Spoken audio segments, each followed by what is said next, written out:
Copy check करता है ना, वो चाहता है कि हर चीज़ जल्दी हो जाए। तो आप लाइन्स लिखिएगा, गलती मत करिए कि आपको जो पहले आया वो आपको लाइन्स लिखनी है। और अगर आपका निबंध 7 नंबर तक छूटता है तो उसको छूटने दीजिए, उसके चक्कर में आप और चीज़ें मत छोड़िएगा, क्योंकि उसके चक्कर में मेरे सारे बहुत सारे मार्क्स कटे हैं। तो आपको सीक्वेंस फॉलो करना है, और जो है आपको जो नहीं आता वहाँ पे छोड़ दीजिए, आगे करिए, उसके बाद आप उसमें कर लीजिएगा हिंदी में।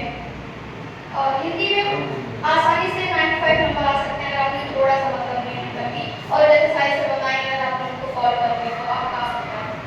और मैं बात करती हूँ मैथ्स की। तो मैथ्स में मैं कहती हूँ हर एक क्वेश्चन जो आया था मैथ्स में वो सब एनसीईआरटी का था।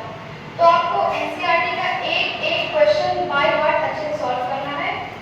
और जो आपका वीक चैप्टर्स हैं जो 6 नंबर के पूछे जाते हैं, जैसे ट्रिग्नोमेट्री, सरफेस एरिया वैल्यू, ये सब 6 नंबर के क्वेश्चन आते हैं, तो उसको और अच्छे से कीजिएगा, क्योंकि अगर आप उसको कर लेंगे ना तो आप इजी वाले भी कर ले जाएंगे। तो मैं कहती हूँ अगर आपने अच्छे से मैथ कर लिया ना तो आपको मैथ में 95 आराम से आ सकता है। मैं थोड़ा वीक थी तो मेरा 85 आया है, लेकिन फिर भी मैं और कर सकती थी, लेकिन कुछ मैंने वीक टॉपिक पे उतना काम नहीं किया था, तो मेरा 85 ही आया है।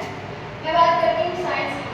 तो साइंस बहुत इंपॉर्टेंट सब्जेक्ट है। अगर आप 11th-12th में बायोलॉजी लेना चाहते हैं तो आपको साइंस में फोकस करना चाहिए। जैसे कि अगर फिजिक्स है तो फिजिक्स में क्लास 10th में 4 चैप्टर्स हैं, तो उन 4 चैप्टर्स में से आपको थ्योरी पढ़नी है प्लस न्यूमेरिकल सॉल्व करने हैं।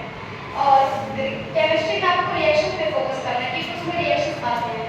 बायोलॉजी में आपको डायग्राम प्लस थ्योरी, कि साइंस में हम मैं चाहते हैं कि साइंस और मैथ इस पर आप ज़्यादा फोकस कीजिए, क्योंकि यही बेस है और यही आगे चल के 11th फिर उससे आगे काम आएंगे।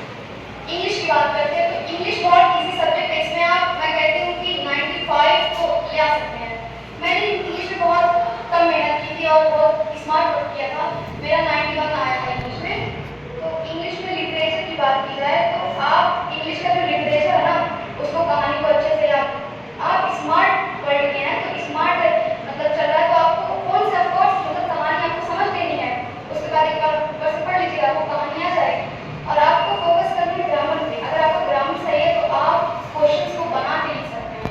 तो आप कोई क्वेश्चन आंसर रटता तो है नहीं उसमें, सब कहानी को समझते हैं और उसको अपने आप से बनाते हैं। और मैं चाहती हूँ कि कहना ये चाहती हूँ कि आप इंग्लिश में ग्रामर पे ज़्यादा फोकस कीजिएगा, ग्रामर बेस है।